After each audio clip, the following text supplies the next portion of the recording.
माझा एकच प्रश्न आहे साहेब, माझा एकच प्रश्न आहे. हिने त्या मुलाचा व्हिडिओमध्ये फोटो दाखवलाय, कुठे आहे तो मुलगा? आता 8 तास झाले, 8 तास झाले कोणाला बसवून ठेवलाय, पण हिने त्या मुलाचा व्हिडिओमध्ये आयडेंटिफाय केलेला आहे. जे अव्हेन्यू आणि एच अव्हेन्यू हे अव्हेन्यू दिलेले आहे. आपल्या मधला एक अधिकारी कर्मचारी पाठवला तुम्ही त्या मुलाला उचलून आणायला, सांगा मला कधी पाठवला? अरे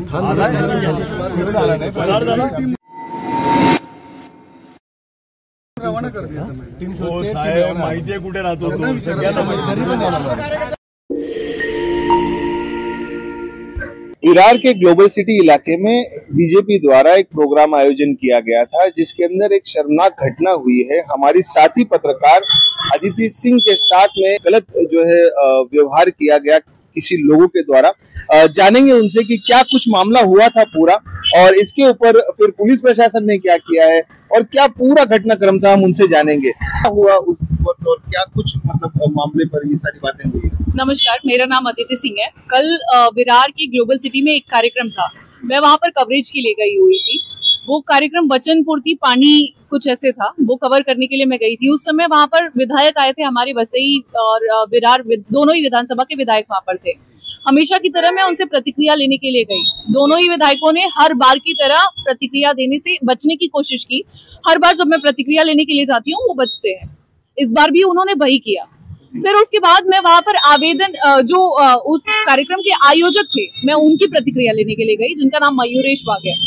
उनकी प्रतिक्रिया लेने के समय वहां पर जो बैकग्राउंड नॉइज है वो वहां पर ज्यादा आ रही थी, तो मैंने रिक्वेस्ट किया कि भाई थोड़ा जो आवाज है उसे कम कर दीजिए दादा, बोलने में आसानी. हाँ, मुझे मेरी रिकॉर्डिंग में डिस्टर्बेंस होगी, इसलिए थोड़ी सी आवाज आप जो है कम कर दीजिए.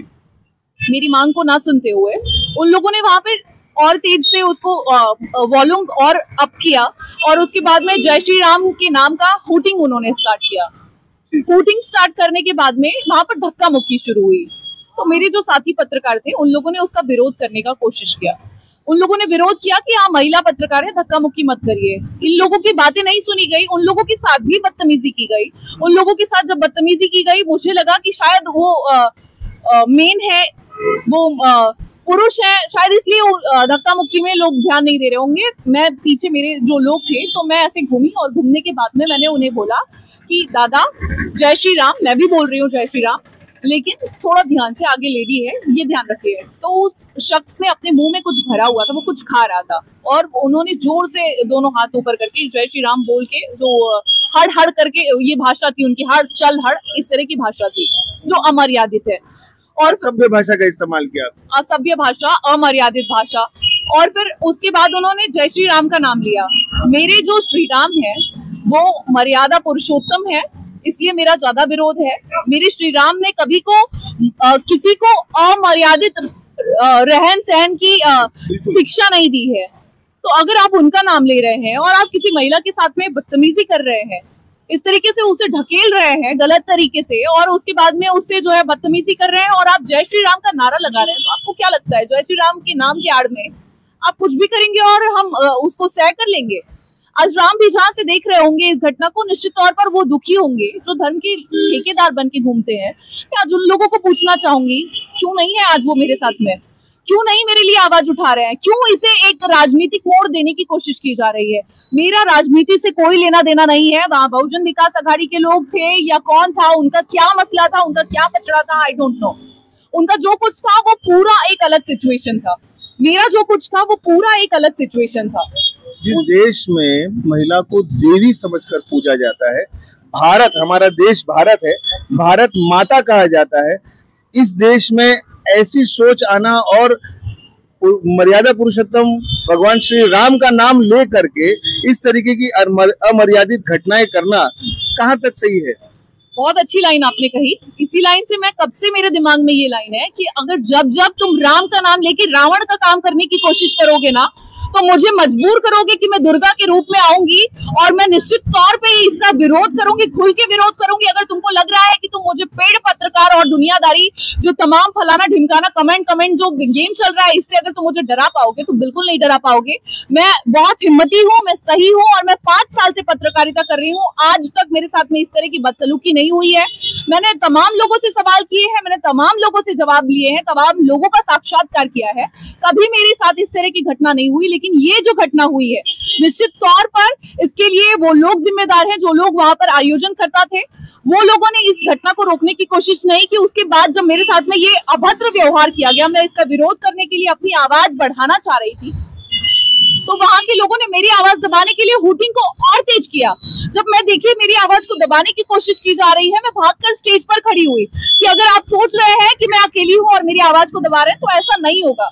मैं स्टेज पर खड़ी हुई और मैंने वहां पुलिस जो कर्मी थे उनसे मैंने पूछा, आपकी उपस्थिति में मेरे साथ में ये बदसलूकी हुई है, इसके लिए जिम्मेदार कौन है? कौन है जवाबदेही? उस शख्स को लाकर मेरे सामने खड़ा करिए।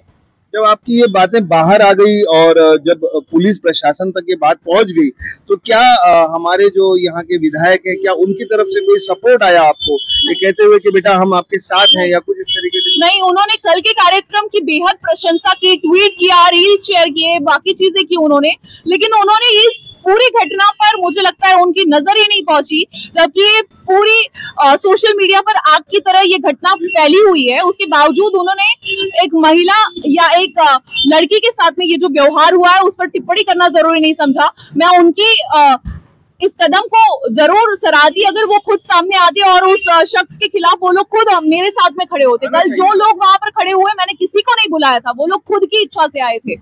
सब लोगों ने मुझे सपोर्ट किया, पूरे विपक्ष के लोग मेरे साथ में खड़े हैं, ना सिर्फ बहुजन विकास आघाड़ी बल्कि शिवसेना यूबीटी के लोग वहां पर डट कर खड़े थे मेरे साथ में। आज मुझे मनसे के लोगों का फोन आया, मनसे से अविनाश यादव ने मुझे फोन किया, वो कल आने वाले हैं ऐसा उन्होंने मुझे बताया। तो पूरा विपक्ष मेरे साथ में डट कर खड़ा है और मुझे विश्वास है क्योंकि मैंने 5 साल जो इस वसई विरार में दिए हैं, मेरी कार्यशैली को लोगों ने देखा है, सराहा है। मैं डंके की चोट पर अब सवाल करूंगी और जो सवाल मैं करूंगी उसका जवाब देना है आपको दीजिए। लेकिन अगर आप इस तरीके से, और एक और चीज मैं कहना चाहूंगी, जो अभी वर्तमान विधायक हैं वो जवाब नहीं देते हैं, मैं ऐसा और बार बार ये आरोप लगाते हैं कि ये लोग एक तरफा खबर लगाते हैं, एक तरफा खबर आप किस आधार पर कहते हैं? मेरे पास ऐसे कई घटनाक्रम है जिसमें मैं गिना सकती हूँ, मैं बाइट लेने के लिए पहुंची हूँ और ये लोग वहां से निकलते हुए, खुद को बचते बचाते हुए, टाल मटोल करते हुए विधायक निकल गए हैं। जवाब नहीं होता होगा पत्रकारों को देने भी हो, वो सिर्फ अपने 1 या 2 मीडिया कर्मियों को ही जवाब देना जानते हैं और बाकी लोगों को आप कह देंगे कि पेड पत्रकार है, बाकी लोगों को कह देंगे, कल से कई तरह के कमेंट किए जा रहे हैं, मॉलेस्टेशन, ऐसे लोगों के साथ में ऐसा ही व्यवहार करना चाहिए, इस तरीके के लोग कमेंट्स कर रहे हैं, तो उन्हें शर्म होनी चाहिए। आप किसके बारे में क्या बात कर रहे हैं? आपको ये ज्ञान है? आपको खुद को हिंदू कहलाने का हक है क्या? ये कहीं ना कहीं एक बहुत बड़ा सवाल पैदा करता है कि महिला सुरक्षा को लेकर पहले तो ये कहा जाता था इलेक्शंस के पहले कि महिला बहुत सुरक्षित है विरार में। आप देख सकते हैं सिर्फ महिला ही नहीं, महिला पत्रकार, एक रिस्पॉन्सिबल पर्सन सोसाइटी की महिला पत्रकार के साथ ऐसा व्यवहार हो रहा है और सपोर्ट भी नहीं। सबसे बड़ी तो दुखद बात यह है कि ऐसा व्यवहार हो तो रहा है, ये बहुत दुखद है, लेकिन इसके साथ साथ उसके ऊपर यह है कि लोग सपोर्ट भी नहीं कर रहे हैं, मतलब जिनको करना चाहिए, और खास तौर पे विधायक जिन्हें फादर ऑफ द कॉन्स्टिट्यूएंसी कहा जाता है, अब वही हम सपोर्ट नहीं कर रहे हैं। कहाँ तक अपने आप को आप ये समझ रहे हैं कि महिला अब यहाँ पर विरार में कितनी सुरक्षित? महिला जब चंडी का रूप धर लेगी ना तो उन्हें किसी विधायक की जरूरत नहीं होगी, वो खुद में अपने आप में काबिल है अपनी सुरक्षा करने के लिए। और अब ये मुझे मजबूर किया जा रहा है, बार बार उकसाया जा रहा है, जो कमेंट्स किए जा रहे हैं उससे मैं मानसिक रूप से आहत नहीं हो रही हूँ बल्कि मजबूत हो रही हूँ कि मुझे अब अपने काम को, मैं बहुत सही दिशा में जा रही हूँ, जिसकी वजह से ये लोग मुझे परेशान करने की कोशिश कर रहे हैं, लेकिन मैं इससे डरूंगी नहीं और मैं डट कर सामना करूंगी। एक और चीज, पुलिस ने मुकदमा तो दर्ज कर दिया है लेकिन अब तक आरोपी को गिरफ्तार नहीं किया है, अब तक आरोपी पर शिकस्त नहीं कसी गई है। क्या इतना कठिन है ग्लोबल सिटी के? मैं जिस शख्स की फोटो दिखा रही हूँ, वीडियो दिखा रही हूँ, उस शख्स को पहचानना इतना मुश्किल है पुलिस के लिए? अब तक गिरफ्तार नहीं किया गया? नहीं, अब तक गिरफ्तार नहीं किया गया है उसे। क्या इतना मुश्किल है पुलिस के लिए? वाकई में बिल्कुल नहीं। पुलिस हमारी सक्षम है, सशक्त है, ये गिरफ्तार कर सकती है, क्यों नहीं कर रही है? क्या इस पर कोई पॉलिटिकल प्रेशर है? मैं नहीं जानती, हो सकता है, मैं नहीं जानती। पुलिस अगर अपनी सक्षमता में पर आ जाए तो मैंने जो सुना है कि पुलिस एक खोई हुई सुई भी ढूंढ सकती है, लेकिन पुलिस इतने हट्टे कट्टे हिस्ट पुस्ट इंसान को नहीं ढूंढ पा रही है, जिसका मैं फोटो दिखा रही हूँ, साफ तौर पर दिखा रही हूँ, उसके बाद भी नहीं ढूंढ पा रही है। और एक और चीज मैं आगाह करूंगी कि मेरे श्री राम जो मर्यादा पुरुषोत्तम थे, उनके नाम को लेकर अगर आप सोच रहे हैं कि अमर्यादित कृत्य करेंगे और उसके बाद आप नाम के आड़ में अगर अपने आप को ढक लेंगे तो ये नहीं हो पाएगा। साहब हम तैयार हैं, ये नहीं हो पाएगा।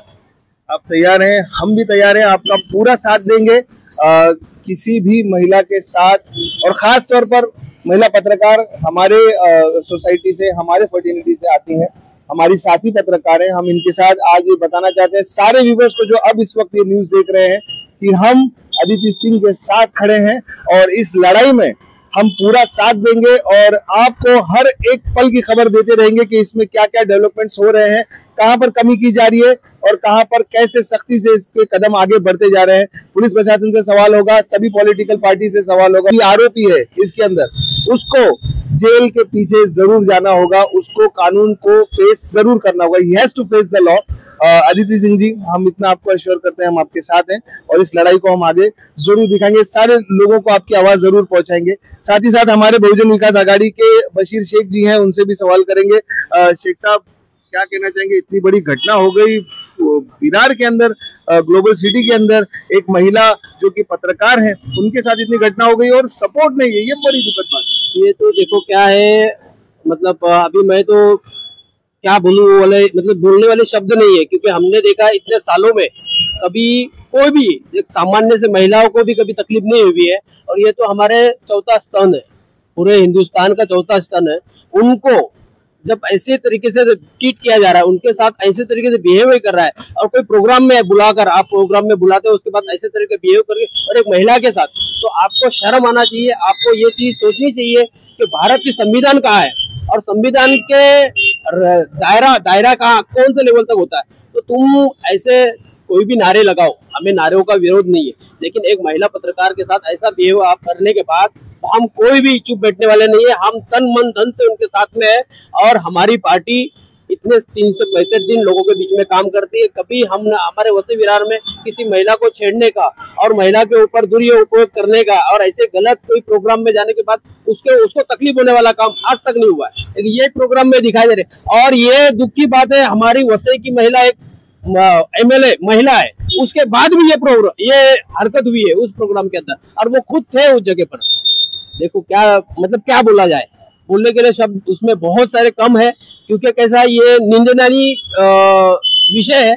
इसके ऊपर प्रशासन अच्छी तरीके से देखे, और ग्लोबल सिटी में आरोपी आज तक आपको नहीं मिल रहा है। क्यों नहीं मिल रहा है? किसका प्रेशर है? किसका फोन आ रहा है? किसको कौन से तरीके से आपको दबाया जा रहा है? पुलिस प्रशासन को उसका काम क्यों नहीं करने दिया जा रहा है? तो कहाँ तो बहुत सारी कड़ी जुड़ी हुई है। मैं चाहता हूँ गृह मंत्री देवेंद्र फडणवीस और मुख्यमंत्री साहब से कि आप इसके ऊपर ध्यान रखते हुए यहाँ का जो माहौल खराब करने का काम, और हम भाईचारे से इतने सालों से रह रहे, कभी भी आपने देखा आजू बाजू के शहरों में दंगे फसाद हुए, लेकिन वसई तालुका में लोक नेता हितेंद्र ठाकुर जी के मार्गदर्शन में आज तक कभी किसी की आवाज उठी नहीं है और ना ही किसी की धमकी आई है। ये फालतू चीजों में हम सब एक है। हिंदुस्तान एक सभी धर्मों को लेकर चलने वाला हिंदुस्तान है, इसको तोड़ने की कोशिश ना करें। और ये कल के आए हुए कोई भी चीजों को लेकर कोई भी भाषणबाजी करते, मैं जनता से भी निवेदन करता हूँ, आप समझदार हो, समझ के हर चीजें करना चाहते हैं और करो, लेकिन इनके ऊपर इनके बहकाव में जाके अपना भाईचारा का रिलेशन खराब ना करो, ये गुजारिश करता हूँ सभी से। आपको बता दें कि कल जो घटना, निंदनीय घटना हुई, इसके बाद बहुजन विकास आघाड़ी से एक्स MLA सतीश ठाकुर जी जो है अपने लोगों को लेकर, उनके साथ भी लोग काफी जुड़े, जो लोग अदिति सिंह के साथ थे वो लोग भी साथ में जुड़े, पत्रकार भी साथ में जुड़े और पुलिस स्टेशन के बाहर उन्होंने धरना दिया। बाहर बैठे लोगों के साथ बैठ करके उन्होंने वहां पर धरना दिया और कहा कि ये जो भी हुआ है इस पर सख्त से सख्त कार्रवाई होनी बहुत जरूरी है। और इसके बाद पुलिस प्रशासन ने कार्रवाई भी की है, लेकिन देखना अब ये रहेगा कि कार्रवाई कहाँ कितनी हुई है, क्या क्या कलम लगाए गए हैं। और ये कहा जा रहा है कि अरेस्ट नहीं हुआ है आरोपी अब तक, तो क्यों अरेस्ट नहीं हुआ है, ये सारी चीजें भी हम आपके सामने लाते रहेंगे। फिलहाल आपको बता दें कि विरार के अंदर महिलाओं की सुरक्षा को लेकर एक बहुत बड़ा सवाल खड़ा हो गया है। आप लोग अपने कमेंट में बताएं कि महिला विरार में कितनी सुरक्षित है। देखते रहिए, लाइक शेयर और सब्सक्राइब कीजिए तहलका न्यूज इंडिया को। कैमरामैन अशफाक खान के साथ में बिलाल शेख, तहलका न्यूज इंडिया के लिए विरार वेस्ट से।